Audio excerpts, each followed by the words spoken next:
So we started Sefer Shmot. They call it Exodus. Shalom. From exile to redemption. So first of all, we need to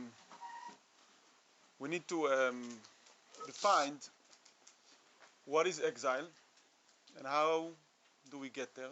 We find ourselves there. And then what is the Geula?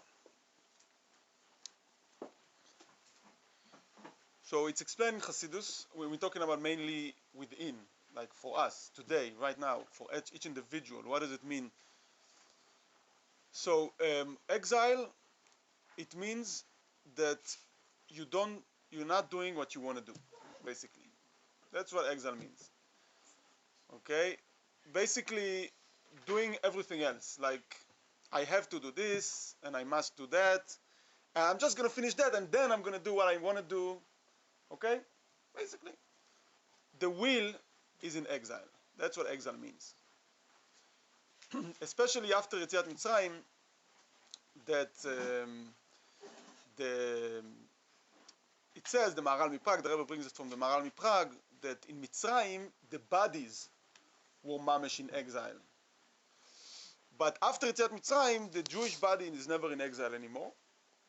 So it's mainly, the soul. In Mitzrayim, the soul was also exiled, and the body, and after it's only the body is exiled. So, and the body. So okay, I did some mess over here. I'm sorry. In Yetziat Mitzrayim, the soul was also exiled. After Yetziat Mitzrayim, the soul is not exiled. It's only the body that is exiled. But, so that means that our obligation, what we can do, we can't take our body out of exile. Right now, only Hashem will do that. But we must take our soul out of exile. We must take our soul out of exile. Meaning it's possible, and and this is what needs to be done. We need to free our will out of exile. Meaning that a person, believe it or not only that he can, but he kind of must, it's kind of paradoxical, but he must live a life that in every second of his life, he lives with free will. His will is free. His will is free. Okay? He lives out of free will. Okay? So I'm connecting this is connected. But, okay, so we live out of free will. The question is, why not? I mean, especially now that we live in democratic, liberal society, atmosphere, like the environment is liberal, is democratic, but still, still people are very much slaves, and they're not free. You can't say that people are free. Okay? Let's go to Egypt. Let's see what happened in Egypt. Yaakov came to Egypt. It was a free will. He came with free will. And then time goes by, all of a sudden they're in exile. Am Yisrael is in exile. Something like that happens to us as well. Usually, we do have kind of will toward things, but it could be that even after 5 seconds, you said, oh, I would like to do that, and then 5 seconds after you're like, oh, I think like I have to do it now because I just said that. Or even, but basically, the free will is gone so fast. So how, and we're saying that it's easy and it's possible and it's a must to live life every second. The only option is out of free will. So first, let's make a distinction between the free will and everything else. So there is free will, meaning that a person is free. But what is the opposite of freedom? The opposite is anything that a person has to. If I have to, if I have to, and it doesn't matter what makes me to be have to, what makes me obligated, it doesn't mean, even if I make myself has to. I said it, I have to. That itself is also exile. That itself is already not free. It doesn't matter what makes me have to, but because I do it, because when I do something, because I'm forced to do it, and it doesn't matter what forces me to do it, it means that I'm not free anymore. It means that I'm in exile. Even if I make myself in exile, it doesn't matter. Just because I make myself, basically, I would say that democracy and liberalism is kind of that. It's kind of the freedom to put yourself in jail, kind of thing, you know. So now, nobody is able to put you in jail. Only you, because you did better than everybody else. Okay? ברוך אתה אדוני אלוהינו מלך העולם שהכל נהיה בדברו. But still, democracy has the ability, if you know what to do, so then yes, you can set yourself free. But even when people lived in not in democracies, still, even then, today, Baruch Hashem, we don't have that. But even if a person is locked in the outside, it still doesn't mean that he cannot free himself. You know, meaning, like we said, the soul can be freed. It doesn't matter what the body is. In addition to that, in our generation, the outside is, we're free in the outside. We are free in the outside. So all that is left is the inside. Okay, so now, okay, so we have less excuses. Oh, sorry. You say our soul was imprisoned in Mitzrayim. What do you mean by The body for sure, but also the soul, meaning we'll see. Okay. Yeah, that is the subject. We're talking about the soul now, basically. Mainly the soul. We'll see how the body is not, even today, the body is not a place that we have so much the choice. It's not a place to choose. We think that the body is the place to choose, but I'm saying the soul is the place to choose. The place of choice is above the physicality. We'll get there. But if Dafka in Mitzrayim, they kept their Jewish names and their Jewish dress, that was a choice where they kept their free choice. So a part of that free choice is still there. Okay. It's not like the whole soul of Am Yisrael. The free choice is always there. Yeah, and they used it. Right. Okay. The free choice is always there. What we need to do, okay, so let's see. So right now I'm working to define what is the difference between free choice and everything else. And I said, number one, that free is free, and everything else is what it's like you have to. You were forced to do. And also, free choice is defined by something that comes from within. It comes from me. Something that comes from me is considered free will. If it comes from any other source, we're familiar with it. Like, it came from me, or it came from him. We want things to come from them. The kids, you want it to come from them. Your spouse, you want it to come from him. You don't want it to come from you, right? You want it to come from him. This is free choice because you want it to be a free will. You don't want to be like. So okay. So basically, in Hasidus, it's called chitzonius and pnimius. Pnimius, it means it comes from inside. Chitzonius, it means it comes from outside. The problem is that a lot of time it gets mixed, and we get confused our own selves. We don't know if it comes from inside or comes from outside. It's very confusing. Okay, B'ezrat Hashem will try to distinguish, make a clear distinction between what comes from inside, comes from outside. We're able to see, and to see when we're losing our free will. Okay, give you an example. Okay, let's say a person is if a person is saying, okay, let's say a person says, what should I eat? Should I eat an apple or should I eat chocolate, let's say.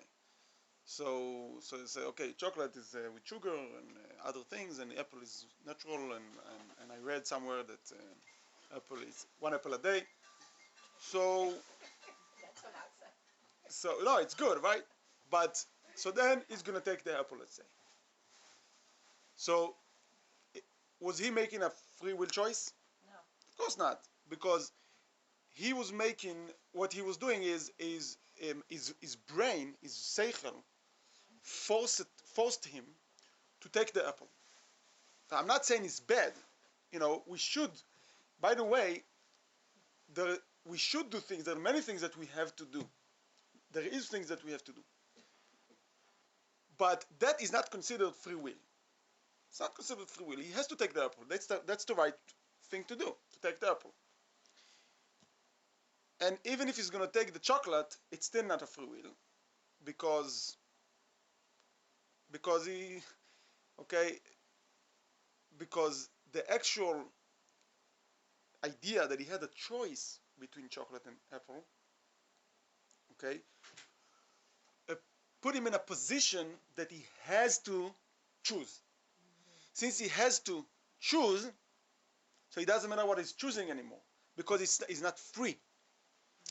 Free, it means that you are freed from stimulations. You're freed from ideas. The idea came from you. So choosing if you want to eat bichlal or to not eat bichlal. Not even. There's no concept of eating or not eating, and something comes from you that happens to be eating or not eating. That's freedom. Wait, say it again.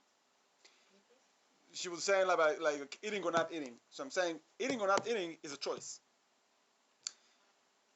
but it's not free choice. Actually, I don't call it choice. Eating or not eating, I don't call it choice. I call it lottery. What's it? Lottery. Lottery. Lottery. Also, apple or chocolate, lottery. Lottery, lottery, lottery. Everything is lottery. I just explained it to you something very interesting. I looked at Wikipedia, and I realized, right, it popped to my head. What in the world they call free will, free will, it's not right. They call it free will, and then they say that there's no free will. A lot of researchers says there's no free will, and they're right, because what they refer to as free will, it's not really free will. It's lottery. Whenever you have even unlimited choices, unlimited, but you have choices to make from, and so a lot of times what we are trying is we're trying to say, oh, that's an apple, so I'll take the apple, because that chocolate, that's not good. So we're trying to rationalize, we're trying to use our brain, and sometimes it helps. In other times, our brain does not help us. Okay, in other times, our brain does not help us because I can see the difference. Where should you live, in Tzfat or Tel Aviv? Okay, in Tel Aviv, there's this, in Tzfat, there's you know, this. I don't know. So I'll go to Tel Aviv, lottery. So, but wait, but I'm missing what I'm here. So, okay, so I'll be in Tzfat. So, no, but I'm missing this. So I'm in the, it's lottery. Yeah, so you're trying to use your brain, but there's a limit to where it helps you.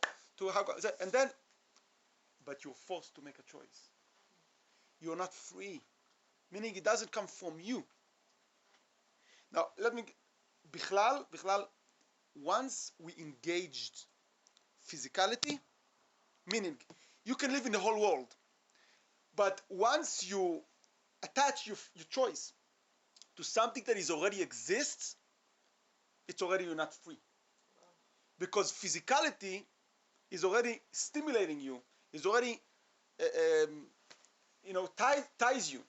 It basically, when you see something, your brain your soul cannot fly anymore to be free, and because that's what it means, freedom, that you're free, and you can create a different world. You can come with you basically being creative. If an artist, let's say, is able not to think about anything but just something that comes from within, that would be a chidush. That would be something that came from him, and that's what all of the artists are trying to get there. They're trying to avoid. They're trying to escape what is in order to come back to what is with something new, to change the world, to bring something new to the world. They're trying. Doesn't mean they succeed all the time, but they're trying. But this is what they're trying. Isn't that the same from being totally disconnected and like sitting like on a rooftop somewhere and praying to Hashem and saying it's just me and Hashem? Like we don't believe that. We believe in connecting heaven to earth. So I'm confused. Like even like free means that you're free from stimulations, but we're in a world. We have stimulations. We can't run away from stimulations. Unless we're going to be just within ourselves and it's all about me. And if that's the case, then we're going to all be all about me. That's what I'm understanding. I'm Okay. happy trying. You're trying to make a choice over here between being in heaven or being on earth. But that's not a choice. No, there's. It's not a free choice. Free choice is when you see heaven and you see earth. But both, not heaven and not earth, are obligating you because you're free from both of them. And then the idea is that you're free, and your freedom allows you to come with something that is new. And then what you need to do is to take this choice of yours and give it to the world. And okay, bring it down. And by doing that, you bring to the world yourself. You bring something that is unique to you, that you brought to the world because it came from your own freedom. That okay? So now you did something good to the world. Okay, that's what it means to bring heaven to earth. Okay, what a lot of us are doing, that we are not creative, we're not really doing anything that is new, because we do a lot of things that we have to do. Basically, we're doing what other people think or whatever is normal and so on. So we're not really free. Okay, so that's why we're not. It's like we exist and we not exist is kind of the same, because we don't really individuals. We're not really bringing something that is us, that is truly us, because we're not free from the outside world. And the way and you're right, the way that the Rebbe teaches us to live in this world is that we should live in the world. And there are stimulations, but we are not stimulated by those stimulations. We are above them. We are here to change the world. We are here to set the tone. Okay? That's the idea. The idea is to be in the world and to come with something that is new, that is refreshing, that is fresh.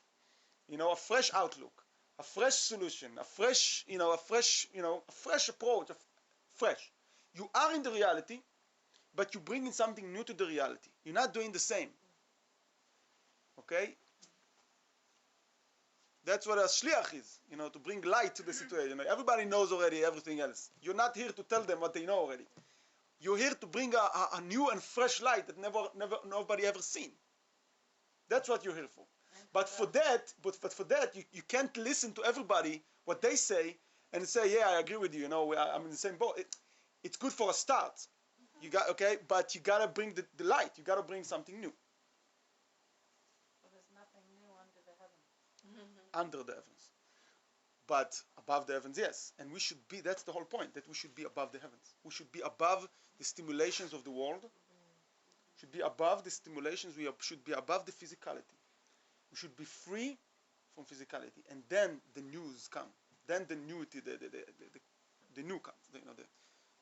So the problem is we really don't know what the difference is between my body, which has no free will, and my soul, which does.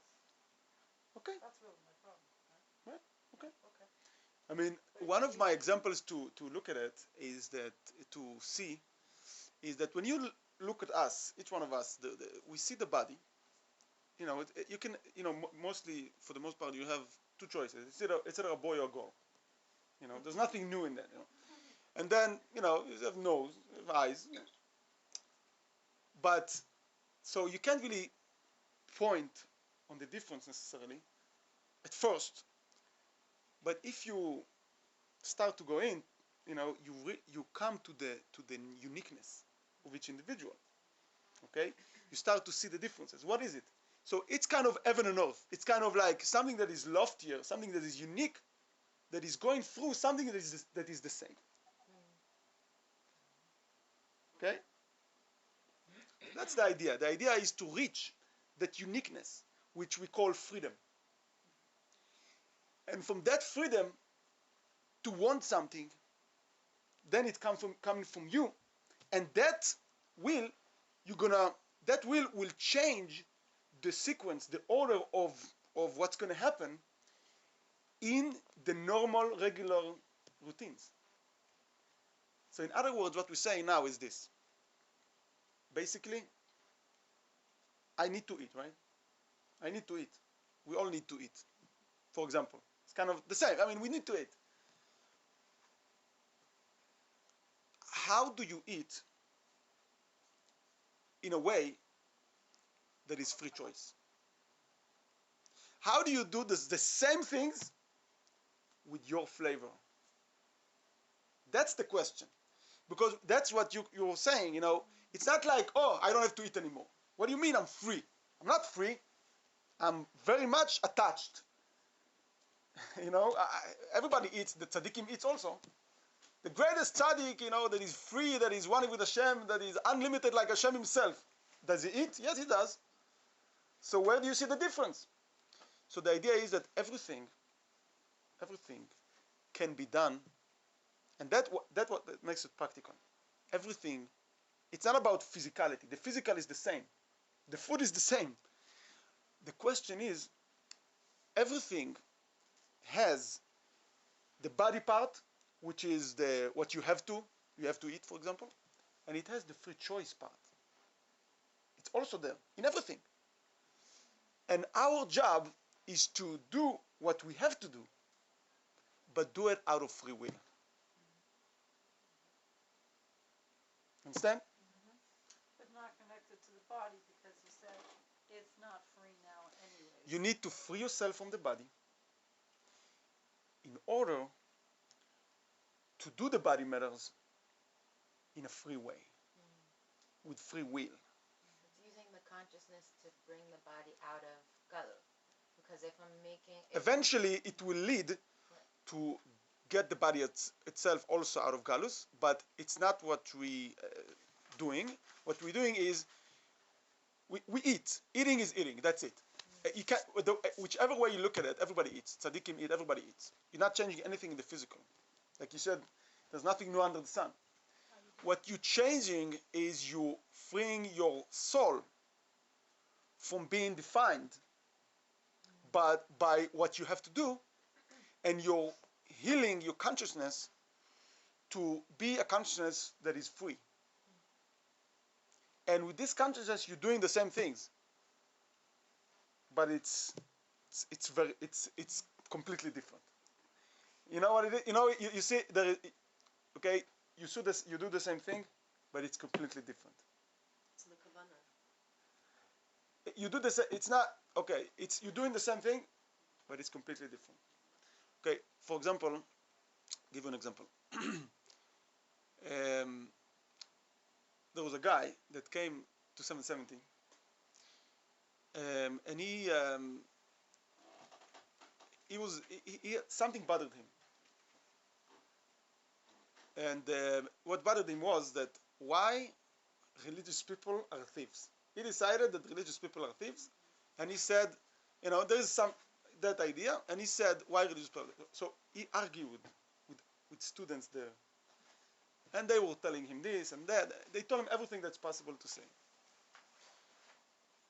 And then he requested a yichidus by the Rebbe. He requested to encounter with the Rebbe.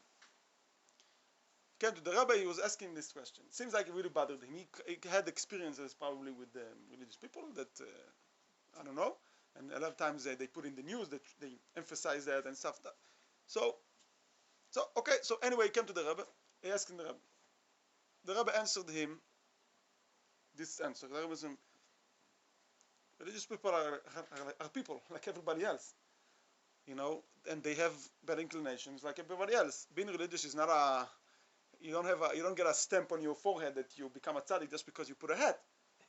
But on the other hand, the Rebbe tells him, think what would happen if the religious thieves, if you would not be religious.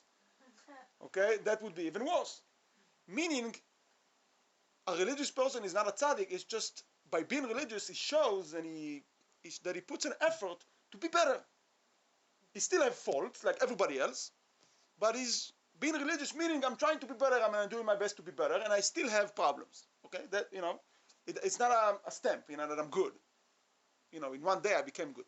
No. Okay. So he came out, and he was like, he was calm. He got his answer. Then he meet one of the guys that he spoke a lot about that subject. He meets him and says to him, "Why did the Rebbe answer you? What did the Rebbe answer you?" So he says, "That's what the Rebbe answered me." So the Bocher says to him, "But I answered you the same answer. I told you the same thing." So he says, "Yeah, but the Rebbe really answered me. I don't know." They never really touched me. You didn't touch me. I don't know. So what are we seeing over here? It's the same, but it's totally different. And we know how it is, that, it's the same, but it's totally different. Meaning, we can do the same physical act in a way that we are forced to, and with a consciousness of despair. Okay? Because, okay, I have to do it. There's no choice. There's no other choice. This is what I have to do. I do it. Okay. And even though some things, for example, like raising a family, one might say that at once he did have a choice. When we're talking about food, it's different in a way. But building a family, you can say, at once I've chosen wife and kids, yeah? But it was a long time ago. Long time ago. Today I have to deal with these kids and everything. Well, I'm not gonna quit one day, right? So, meaning like, some things you see. I'm saying that even in eating, there is free will. Even in eating. And we need to reveal it. We need to reveal it. But some things, the free choice, the free will is more hidden. Some other things, it's a bit more revealed, like marriage. And some other things, even more revealed. Because we do have free time, and we do have hobbies. We do have at least 1 minute a day that we can do something that we choose to do, let's say. So there are places where our free choice is more revealed, and other places that the need of it, the has to, is more revealed. But either way, in everything there is, in every point of time and space, there is free will. It can be done from free will or from being have to. So it's really a question, it's really a matter of choice. It's to choose how you live your life. And the Torah commands us, Poshet commands us, that we need to live our life out of free will. That is teaching us something very important about free will, which is a mistake in the world. Our free will is not whether to eat or not. It's not even whether to do things that we think we choose. Like, you're that phone or that phone. That's not a choice. That's not free will. You'll choose whatever fits you the best and was available at the time. Whatever. I mean, it's not choice. All of these things are, you could say, determined already. They're determined because you're going to choose what caused you to choose that. So that's not free. You are not free. In this physical world, we are in Golus. But we should, that's not from us. It's determined already. We need to either. But we need to ascend from that physicality. We need to do what we need to do, we need to do. Yeah, we'll do that. We'll do that. But that's not where, we need to do Kabbalah soil, we need to do what we need to do. Yes. But we need to ascend and to reach our freedom. So everything that we do is coming out of free will and is expressing our free will. And expressing our free will. And that's the avoida, to come from exile to redemption. Okay? And a lot of us are, a lot of times, we're trying to prove someone or ourselves, that we have free choice by taking that route, that route, that route, or that route. And we are not satisfied with that. We're not satisfied. Because that's an expression of confusion, not free will. The idea is the ultimate expression of free will is when you do something that people before you have done it for the past close to 60,000 years ago, still today, and everybody know what you're going to say, everybody know what you're going to do, and you surprise everybody. And you're saying what they wanted to hear, and you said everything, not what they wanted to hear, but I'm saying, you do everything the way you need to do that, and it's totally different. Because it comes from freedom. It doesn't come from necessity, it comes from freedom. That's the chidush. The chidush is not to be confused and always change your apartment and change your car and and to show that you're unique. Okay, that's not free will. That's confusion. That is being forced. That is being obsessed. Being obsessed. It's been obsessive with the question, with the philosophical question, whether there is a free will or not. If someone is changing his car every other day and so on, it shows that he's in jail with that philosophical question whether there is a free choice or not. That's all it shows. Which is another problem which I realized that in the world, in Wikipedia or whatever, that they addressed the concept of the subject of free will, they address it as being a philosophical question. Right now, I'm not addressing the matter as being philosophical. Okay, I'm talking about experience. I'm not talking about philosophical. It's not philosophic. It's an experience. Okay, it's an experience of freedom, as opposed an experience of exile, of necessity. Okay, it's an experience. Okay, I'm not talking about philosophically. The reason why philosophy is stuck with this question for so many years till today is because they address it philosophically. Because it's been addressed in a philosophical manner. That's why it's stuck. But we're talking about experience. And in our experience, we owe it to ourselves to be free and to do everything that we do out of freedom. Okay. So it's free choice to know that you don't have free choice without having free choice. Again.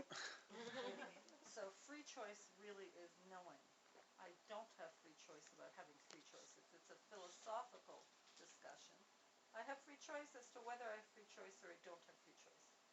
The form of free choice we're talking about is there Philosophy free choice? never ends, basically. You can always say another thing and another thing that contradicts it and bring another thing. It never ends, yeah. It stays a question. So this is a clarity of mind and purpose.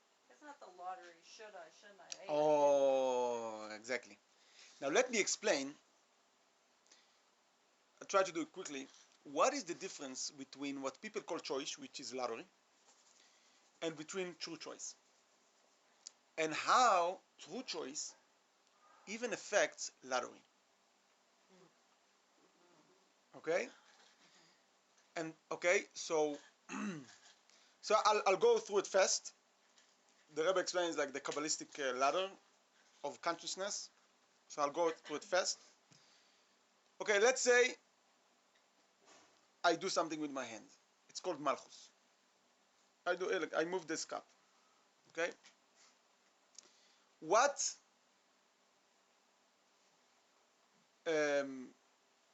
something urged me to move the cup. I had an urge to move the cup. So that's midos. But where this urge came from? It comes from bina, meaning it comes from a certain understanding of reality, a certain perception, a certain interpretation. Okay, for example, in this case, I was saying, okay, I'll move the cup. That will help to bring the message that I want to bring. So I was urged to move the cup, and I actually moved the cup. That interpretation comes from a certain something that I call reality, and that is chokhmah. Meaning every person has his own idea of what is reality and what are the facts.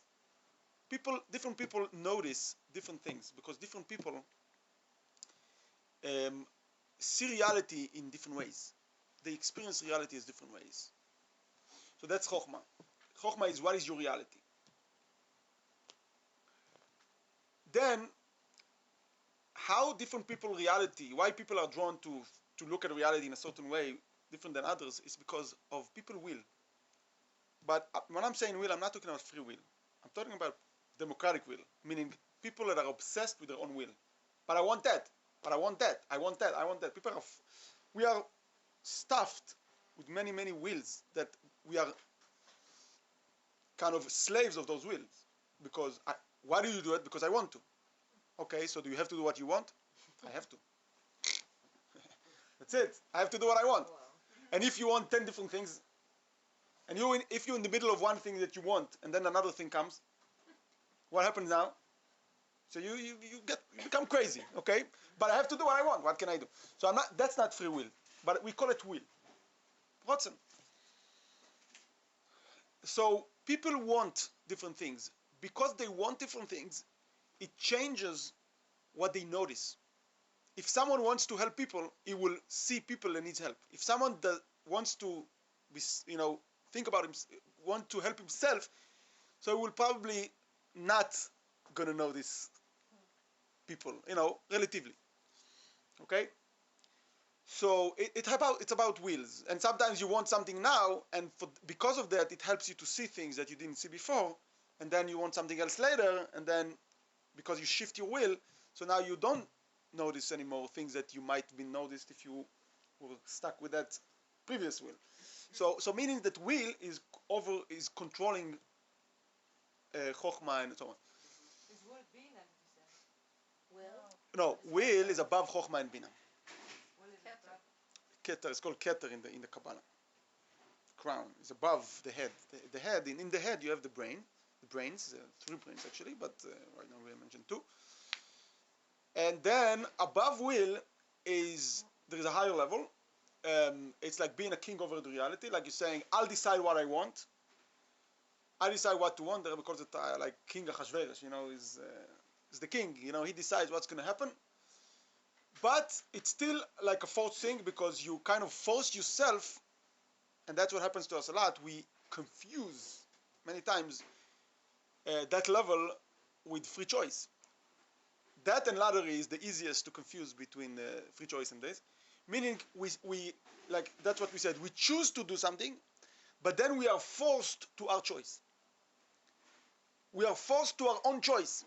And you know why we are forced to our own choice? Because in the first place, we thought that we are the kings over the reality. And then we are stuck in our own kingdom, so to speak.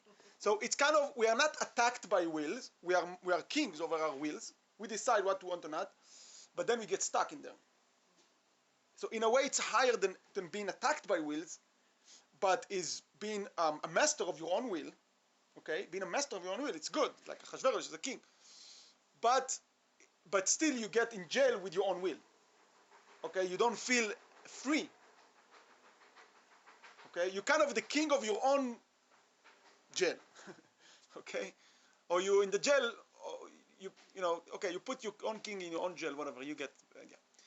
So, then the higher level is lottery. Lottery, we call it lottery in English, but in Hebrew it's called goral. It can be called like destiny. We do it a lot. People call it God, but believe me, God is much higher than that. Okay? People think like, people say, whatever happens, happens. Or whatever Hashem wants, even. They say, Be'ezrat Hashem, Im Yirtzeh Hashem. Okay, so they don't flip a coin, but they actually flip a coin. That's what they do, right? Yep. They're not necessarily flipping a coin, and it happens to us so much, and we think that's the highest level. The highest level is whatever happens, happens. Okay, but this is also a level. It has many problems. This level, even though it's a very high level relatively, but it's not free choice, as we said. It's a level where, first of all, we are forced to choose, and eventually we are the one that chooses. It's not lottery that chooses for us. We are the one that chooses, but we choose what lottery tells us to choose. Basically, if we have two things the same, like two apples that are the same, the whole concept of lottery is that things becomes equal to us. It's not a chocolate and an apple, it's 2 apples. And they really both look the same completely. So I have no reason to choose one over the other. Or they are totally different one from the other, that either they're equal or they're totally different, which makes it again equal. Why? Because one has a whole set of advantages and another one has a different set of advantages, which makes it like, if I choose that, I'll lose that. If I choose that, so that makes it equal as well. Makes it equal. I don't know what to choose. Like we said, I live in Tzfat, I live in Tel Aviv. It's not the same, but it's the same because each one have different set of advantages. I have no way to compare, and that makes it equal again. So which one I'm going to be? Which one I'm going to choose? I am going to choose something. It's either going to be a default. Maybe I'm already in Tzfat, so I'll be in Tzfat. It's going to be my choice. But it's going to be a forced choice. Why a forced choice? Because I'm going to put a lottery, and I'm going to say I'm committing myself to the lottery. I'll flip a coin, and whatever the coin says, I'll do. So meaning it doesn't come from me. Again, it comes from outside. Again, it's something that I'm forced to go by, and it doesn't come from my own inside, from my free will. And a lot of us think that this is God. This level is God. That this is the highest level you can imagine. And you know what? And I'll tell you something, you'll be amazed. One of the reasons, you know why we think that's God? Because English is the language, the language, the big language in the world, in the English, in our world, in the Western world, English, and also in the world. And in English, you don't say Hashem, you say God. What is God? God is the translation of Hashem, right? No. God is not the translation of Hashem. God is actually a name of a certain pagan, certain Avodah Zarah. And that Avodah Zarah, okay, the reason why they call it God, it's actually from Hebrew originally. And it has to do with the tribe of God, which what God means, it means lottery.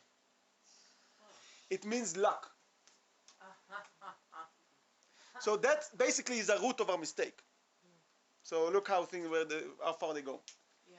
But so someone made me aware of that. Didn't come from me. Made me aware of it. But once he told me, he was right, because I didn't make the one plus one, because it says in the Bible, in the Tanakh, he's talking about people that used to worship that idol that is called God. Okay, Aorochim lagad shulchan. It's a pasuk. It's a verse. Aorochim lagad shulchan. They used to do feasts for that God, meaning that to make a better lottery, better God, that it will go to their benefit. But it's not God. Also, God in English, the gematria in the alphabet is 26 also. G, O, and D together makes 26. How? G is 7, O is A, B, C, D, E, F, G, Oh, I see. 15, and then D is 4. It makes 26. Nice, Yeah. nice, but don't think it says anything about because no, I'm saying because it's a gematria, it shows the opposite. It shows the darkness. It shows that it's not clearly God, but it's something that it's another variation of God, but it's not the main God. It shows that as well. So anyway, so we need to release that level. We need to let go of that as well, because it's also that is not God. So it's complicated because it's a real garment, like beged. What? Like Yeah. beged, Yeah. it's a real garment, and that's why it's confusing. And that's why God, as our God, the God, Okay. has taken on so much power. Because it's a good garment. So basically, we are obsessed. We are hooked on that concept of goral, of lottery, and basically a lot of our lives are kind of like that. We think that's the highest level, but that's not the highest level. The highest level is free choice. And why free will is the now? Let's go to a high. What is higher than free will? What is higher than Hashem's will. Hashem? Hashem Himself, right? Hashem is higher than free will. A lot of the problems to solve philosophically that in free will is because people are saying, does Hashem know what I or doesn't know? It's not a question. It's not a question. Of course, that we have free will is from Hashem. The free will does not in any way contradict Hashem in any way. Asking the question of does Hashem know what I'm choosing? If he does, so that what does it make? Am I choosing or not? It's not a question. It's just not a question. Let me explain why. Because there is nothing but Hashem. There's nothing but Hashem. But Hashem decides to reveal His will through our free will. Okay? Hashem decides to reveal Himself, to reveal His free will through our free will. And if we live our lives from a level that is lower than the level of free will, it also means that we are far, not only from ourselves, but we are also farther than Hashem. Because Hashem is revealed in our free will. Free will. Meaning, if something comes from your own free will, you are freed from stimulations outside and necessities, that is from God. It's not two different things. Our free will, not regular will, free will, when you are free, meaning it comes from you, that is God. God comes through your free will. That is the order of revelation of God, that it comes from your own free will. And your free will should be above lottery, should affect lottery. Meaning, even if you have two equal things that you do not know what to choose, supposedly, but you are going to choose. You are going to choose. Why? Because you're not affected by the outside. It's coming from the inside. So you know exactly what to choose. And if someone will ask you, how do you know? You're just going to say, I just know. I just know. Meaning it comes from inside. Because it really looks the same on the outside. And if you're talking about how could you know? From the outside you can't. But you do know. Because it comes from the inside. And so many stories, especially with the Rebbeim. You know, there's this endless stories, but one of them comes to mind. You know, the Rebbe Maharash once had been in the train station. And he had a ticket, everything. He didn't go up on the train. And then the train crashed. Now the inspector of that station, he knew the Rebbe Maharash. He's a tzaddik and everything. And he came to him. And he asked him, if you knew, you should have told us. You should tell everybody else. And if you didn't know, why didn't you go up on the train? So what do you think he answered him? What do you think he answered him? You're probably going to say, oh, he had like a revelation like Matan Torah at least. You know? That's how he knew. No. He said, I just knew. I couldn't explain it. Externally, everything is the same. I mean, what's the difference between this train or the 1,000 trains that are going to come after or before that? But since the Rebbe Maharash is free, he's doing everything out of freedom. And now you're going to ask me, what do you mean he does everything out of freedom? He puts tefillin like his father did, and like 3,000 years ago before. But he's free. It's the same, but it's not. It's the same, but it's totally different. That is free will. Because the tzaddik is aligned with Hashem, so his free will is Hashem. You are tzaddik also. Everybody I are didn't say tzaddik. I couldn't get Those that will live their lives, out of free will, are considered tzaddikim. Okay? Like, Okay, but the only that free free will will, is Hashem's will. huh? The only free will is That Hashem's is Hashem's will. will. That is, right. That is Hashem's will. That you're gonna live out of free will because Hashem is telling you that His will is gonna reveal to you through your own free will. That is how you know what Hashem wants from you. And if it's not going on the train, it's not going on the train, because it's Hashem is free will, or whatever you want to call it, is going to come to you from the inside and not from the outside. So that means that if you live a life of outside life, you would not know what Hashem wants. And you're going to make a lottery. Because you have no other way to know. But if you live a free life, free will life, you will know. And if even your own brain will not be able to explain to yourself, how would you know? You would not be able to explain to your own self why. But it's going to be clear to you that it's this and not that.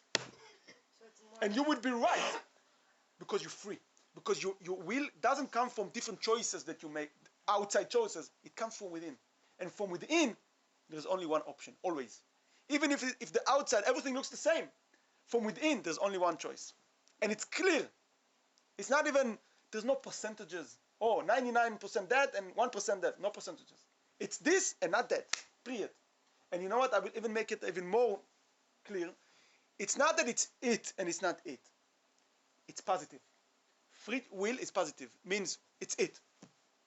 What about that? I don't see it. Because free will, it means that you see what you need to see and that's it.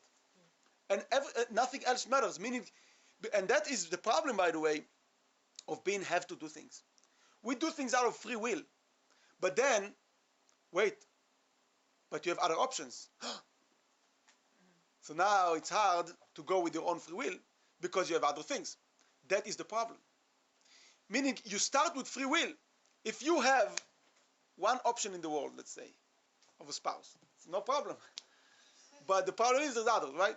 So that's the idea. A person that lives out of free will, he only sees in the world his spouse. He doesn't see anything but his spouse. So he continues to live his life out of free will. Okay? Chaim l'chaim. So it's more of like an intuitive thing and not. It's not intuitive because intuition is vague.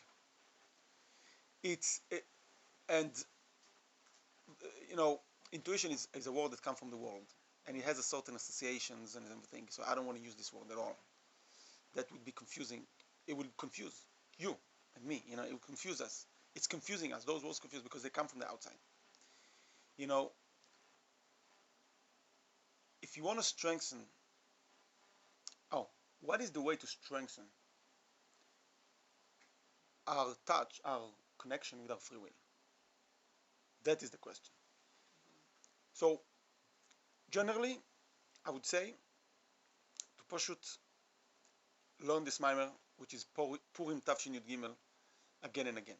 That's Purim Tafshin Yud Gimel. It's a mimer of the Rebbe. It's the second mimer. There's two mimers, second mimer. What that will accomplish for you, for us, whoever's going to do it, first of all, the Rebbe is accurate. The words of the Rebbe are accurate.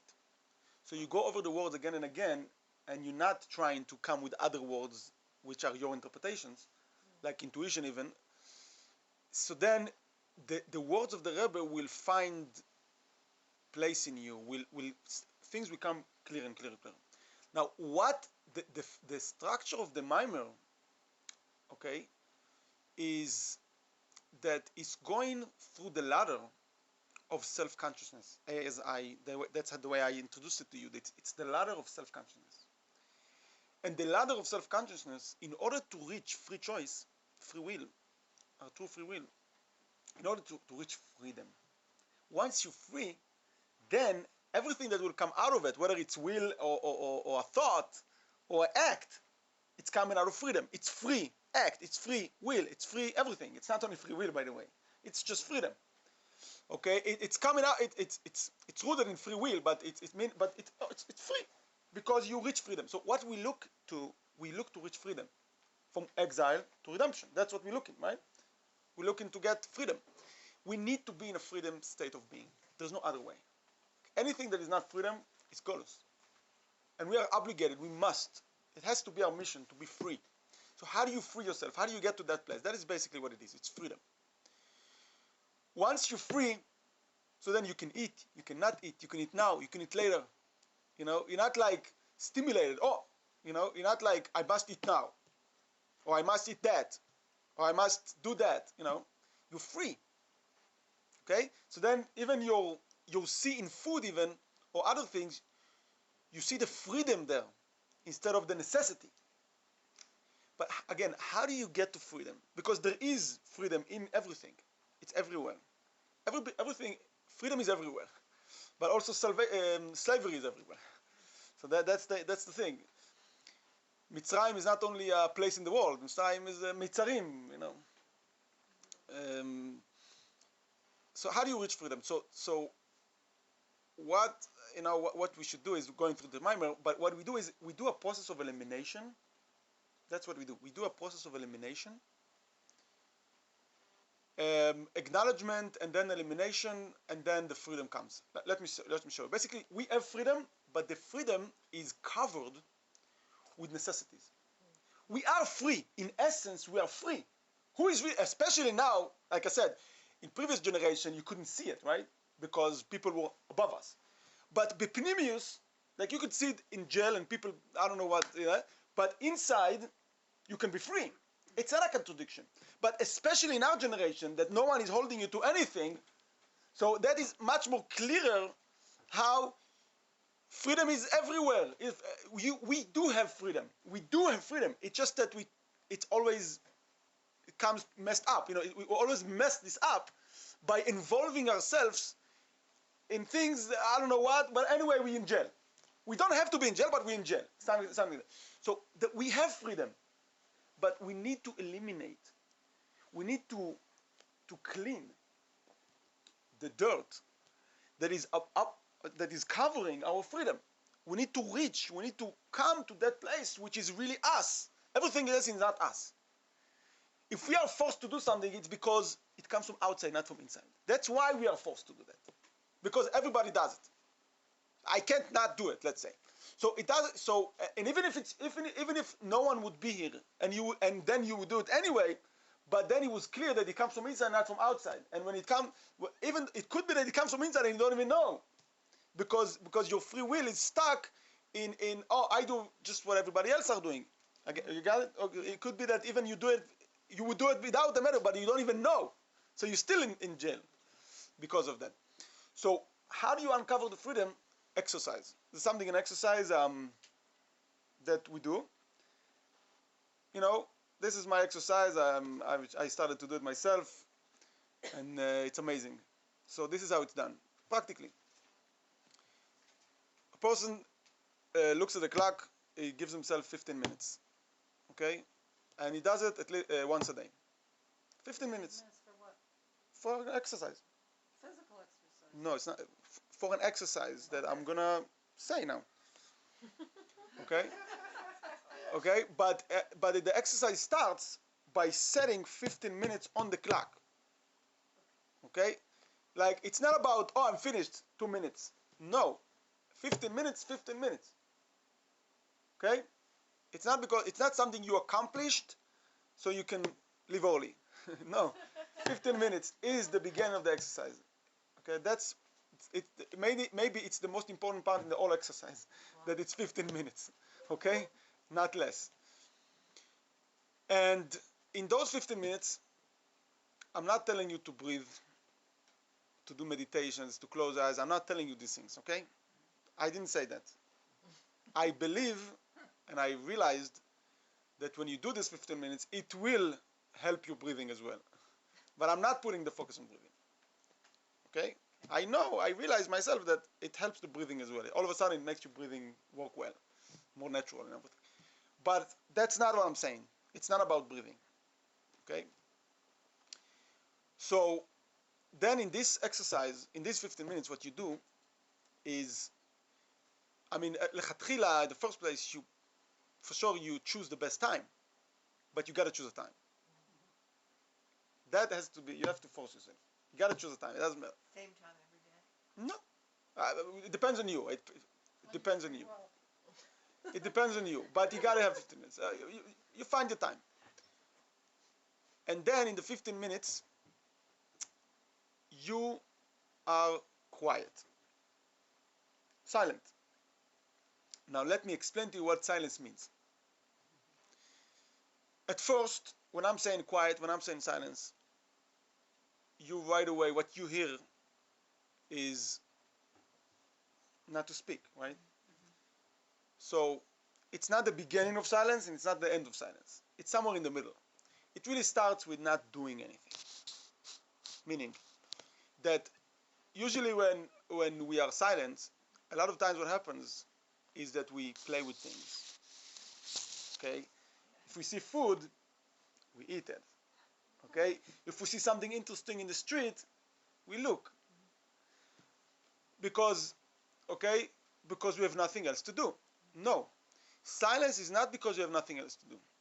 Silence here in the 15 minutes, silence has come out of choice. So that means that it's not empty time that you need to fill with something. It's you actively choose in silence for 15 minutes a day. Okay? You are completely silent. When I'm saying completely silent, so it starts with action. You're not doing anything.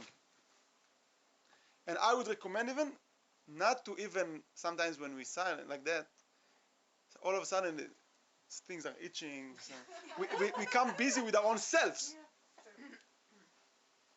If you can not mind those things as well, it's even better.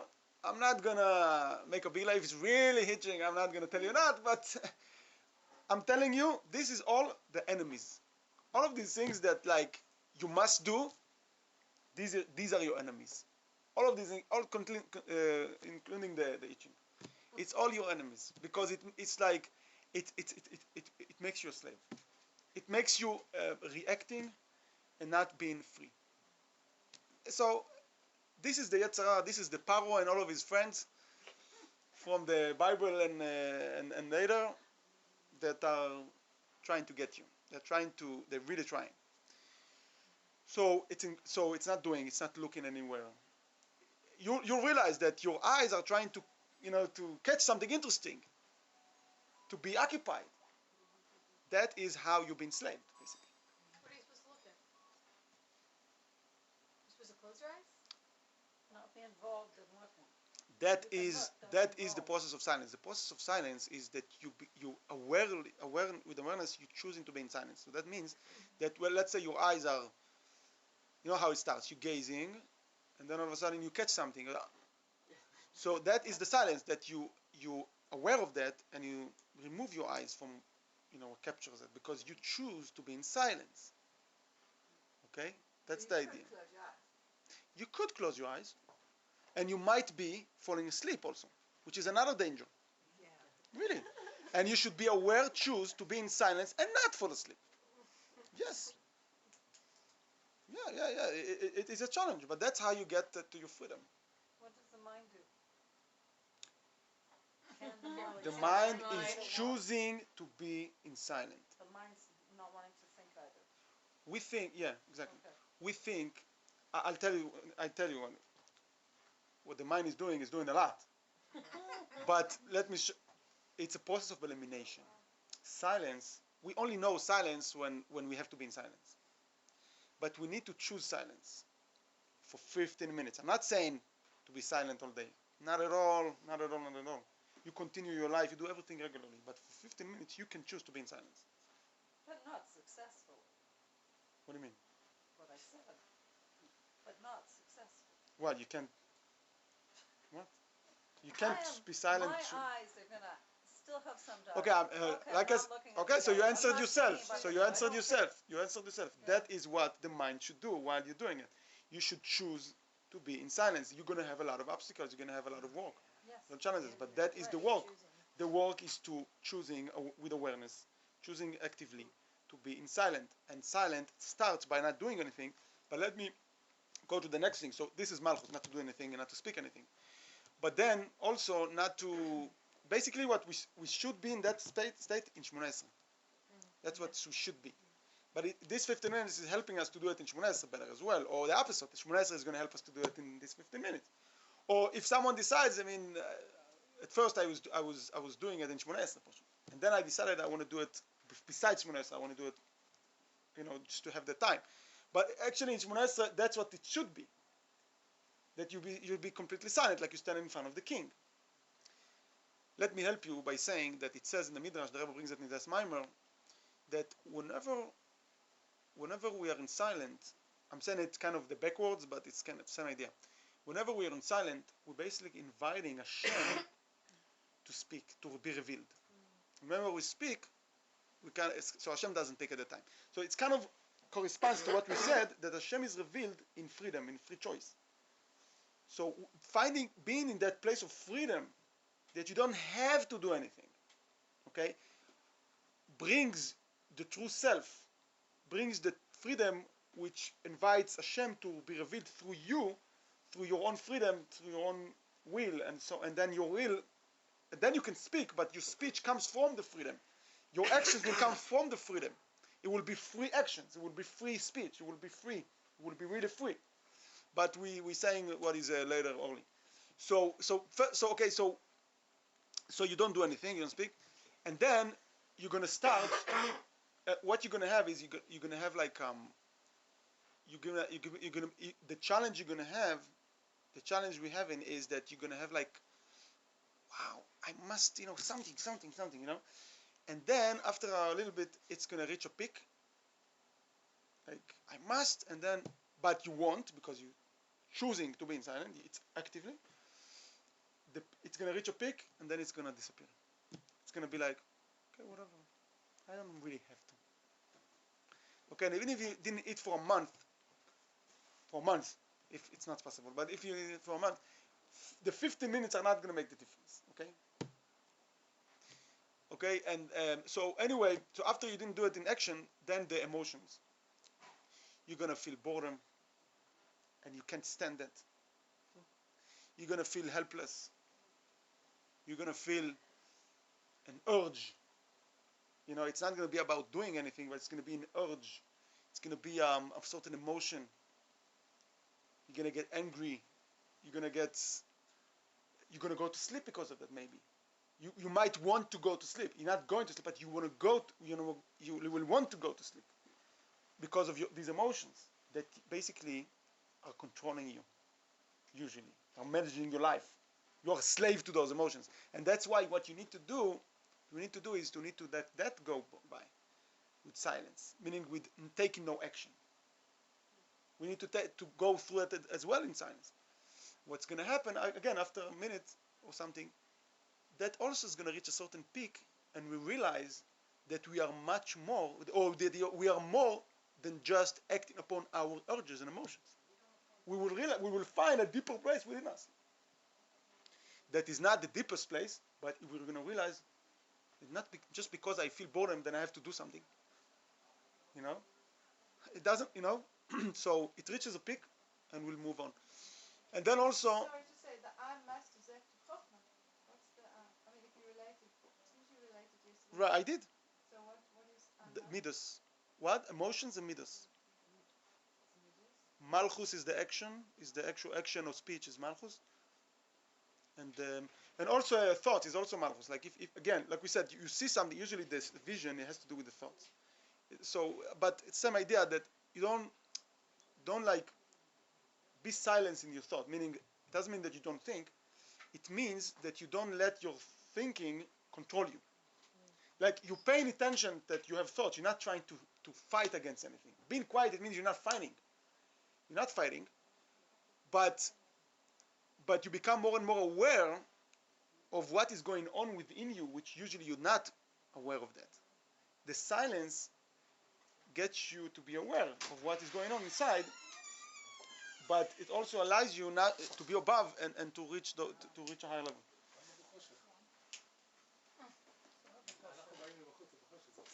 נעים לנו.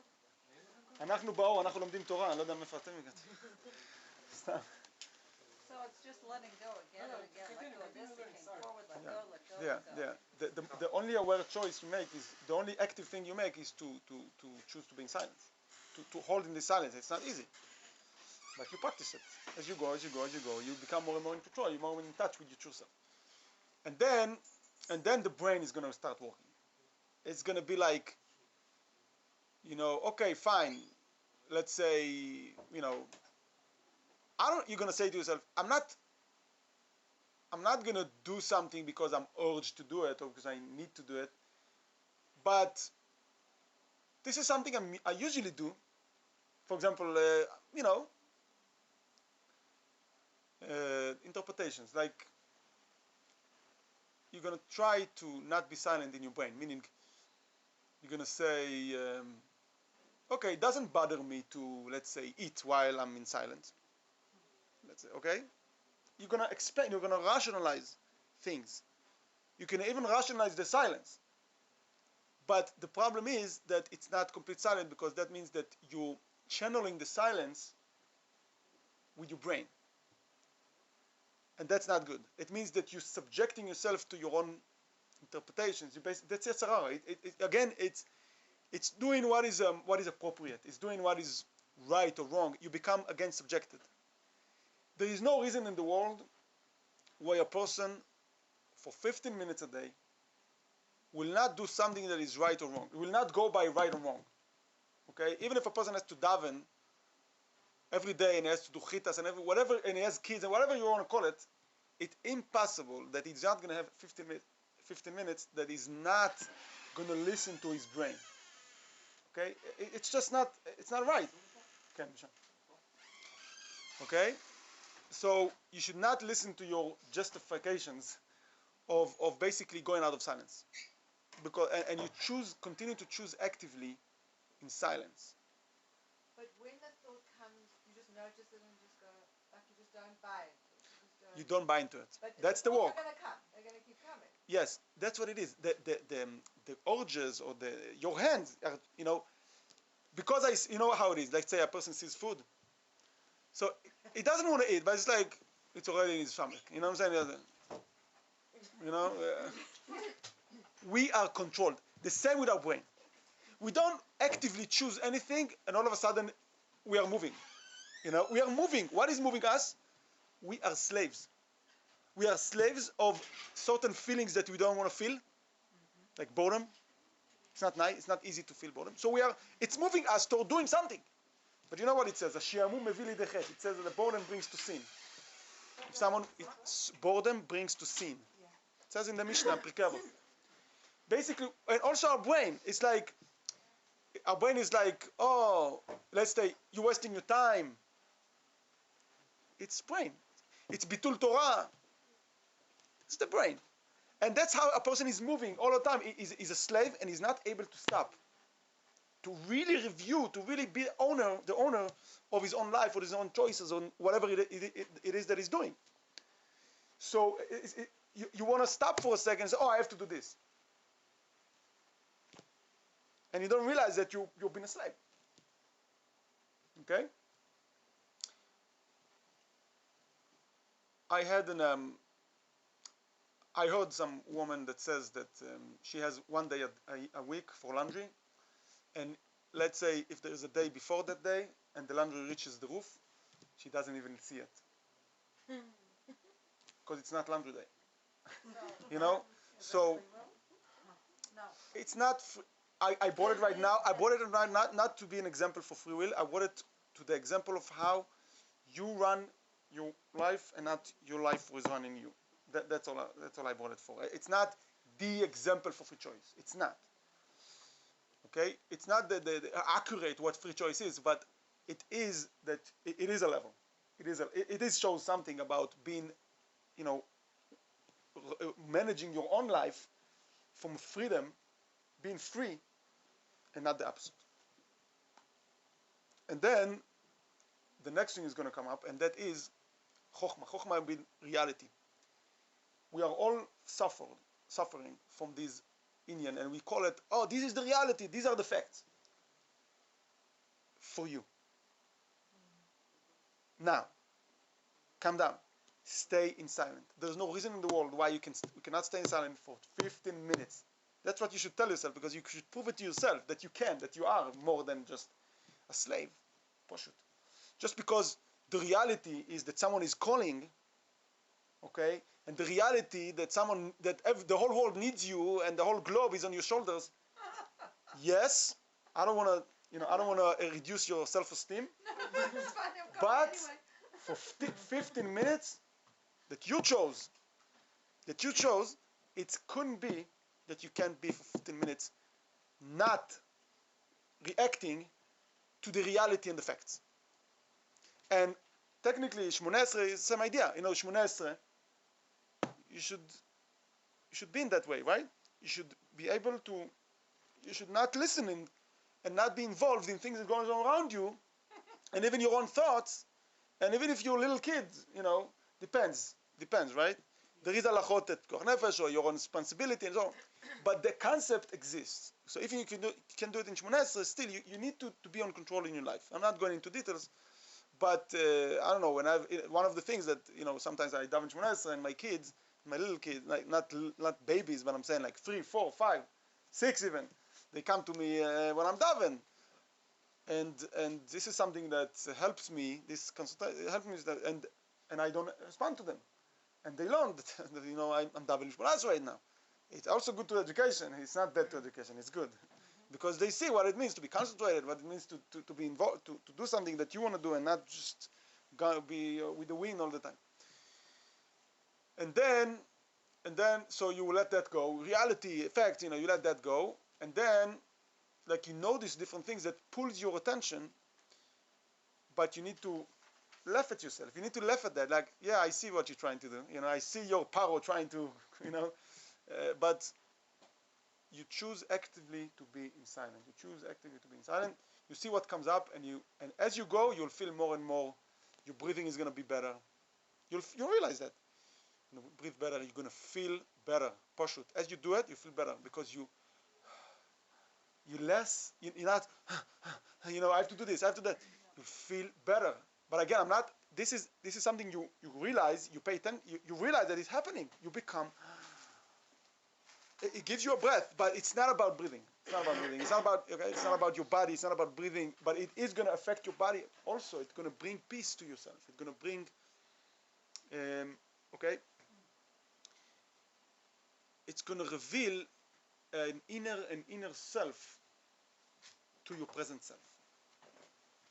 It's going to reveal your inner self onto your present self. What you think as being yourself. Like if I'll take a video of you and you're gonna be like running from here to there, and why are you running? I don't know, you know. So then you're revealing your inner will, your true will, your inner will in the present self. Meaning you're gonna do things out of, you know, out of a better place, and your choices are gonna be better. Your actions are gonna be done better, and you're gonna be more in present and so on. That's what it does. But listen, a lot of people do meditation and stuff. But here, what my focus is not the breathing, is not the body, is not the. My focus is the Rebbe's Maimer. Is the process of going up the ladder and eliminating what you think is to you, and reaching a higher level within you till you reach the freedom that is really you, where Hashem is revealed. So I'm not. My focus is as the Rebbe Maimer. I'm not, you understand? I'm not trying to say breathe or think or mantra. No. I'm trying for you to come to the true you and using the Rebbe's Maimer. That's the idea. Yeah. You said there are two on that. Yeah, it's the second one, yeah. So it's all in the Sefer HaMa'amarim Melukat Hey. I don't know if it's in English, but I really think that if I know I can't even relate to you so much because I know Hebrew and everything, but I think that if someone reads the Maimer enough times, it will not only will not matter to read it in Hebrew, but it will actually better to read it in Hebrew, even for an English speaker, because you know the Maimer is not information. The Maimer is the words of them. It's the letters of Maimer.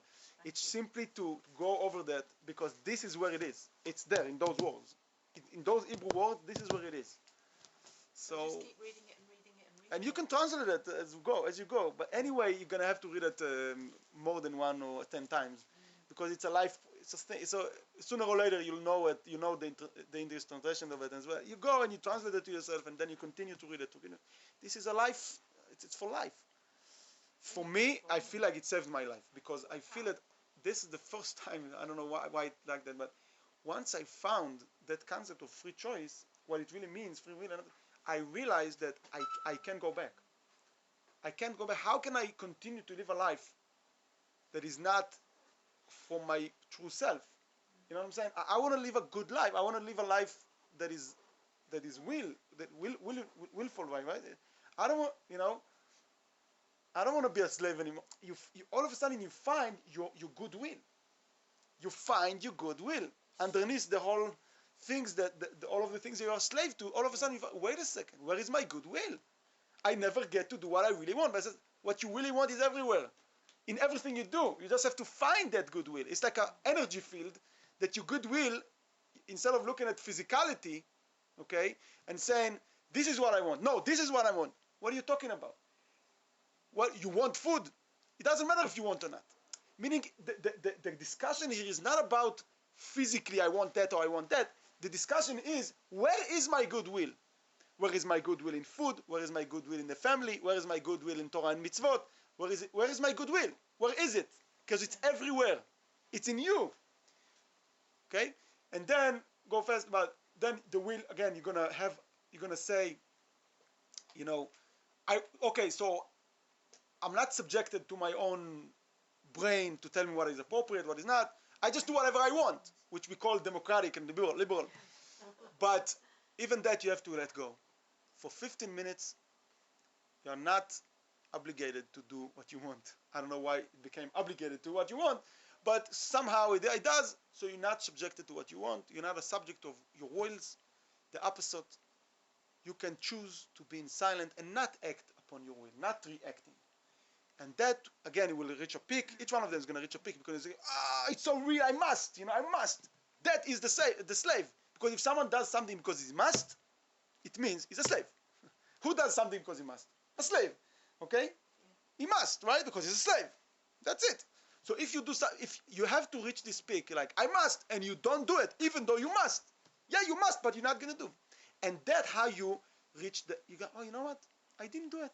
And I'm still alive. So that teaches you, in experience, that you're much more than being a slave. You're much more than the things that you must. You're above them. You still must. But for 15 minutes you don't, you reach the higher level. And then even things that you must, you don't do them like you must, you do them like you want. Because you choose them. You choose the things that you must. Yeah. And then, like we said, it's the same thing, but it's totally different. That's the idea, okay? For 15 minutes you can do that. Okay, and then you reach the place, okay, you know what? So I'm above will. I'll choose what I want. No, you don't have to choose anything. Stop limit yourself. Stop. You're not choosing anything. How do you know? 15 minutes. That's what helps you, because you're going to say, oh, I reached, now I can go. Wait a second, there's 7 more minutes. That's the key. That's the key. Because we can fool ourselves so easily. But as soon as you're looking, you're back envisioning. No, no. You should look at the clock. On the other hand, set a timer. I think you should set a timer. There is what you're saying, but I put a clock in front of my face. Because for me, no, I'm not cheating. For me, it's a sign. It's like my mirror. It's my mirror. I look at the clock, but I don't let it run me again. I don't let it run me, but I do look at the clock. Because the clock is my best sign. If the 15 minutes is not ended and I think I need to go already, I know I'm a liar. Not I'm a liar, but I know that this Paro is fooling me.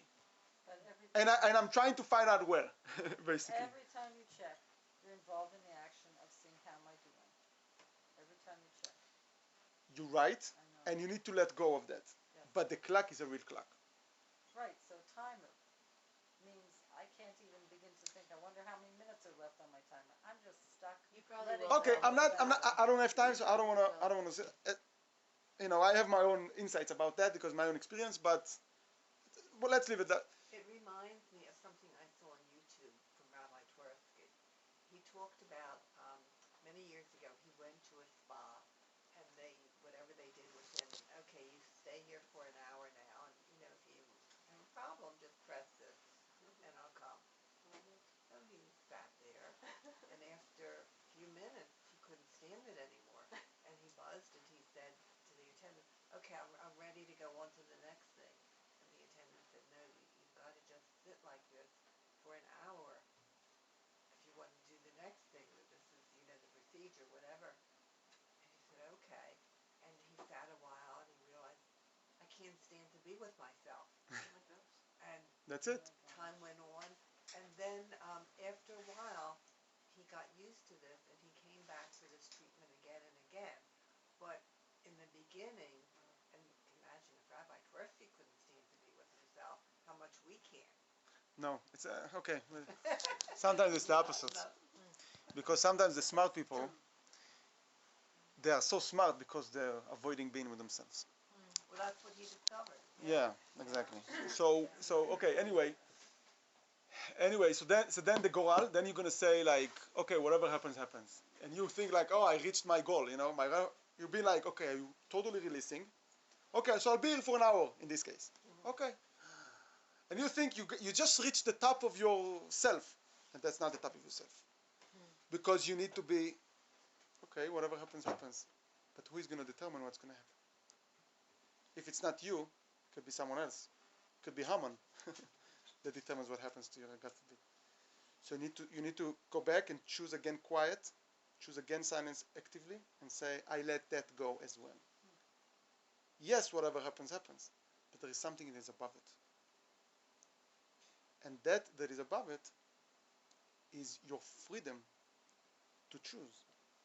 Is your freedom to want what is going to happen. And that freedom to want what's going to happen, it's not because you have different choices. It's just because you're free to want. That freedom to want allows Hashem to be revealed through your own will. Because now you are free. Then your will is going to be Hashem's will. Because everything that is before that, it's not freedom. It's not freedom, it's not Hashem. That's the point. That's the exercise. And then when you do choose, you went through the whole process of elimination, now you can go. You can decide what's going to happen. You can be a king over what's happening. You can want things. You know what you want, but it's different now because it's escorted all of the levels. Still you do things. You eat, you live. But now it has the background of freedom. It's everything you are being. 15 minutes is ended. Usually it ends on time. And then you're free to go. But you're free.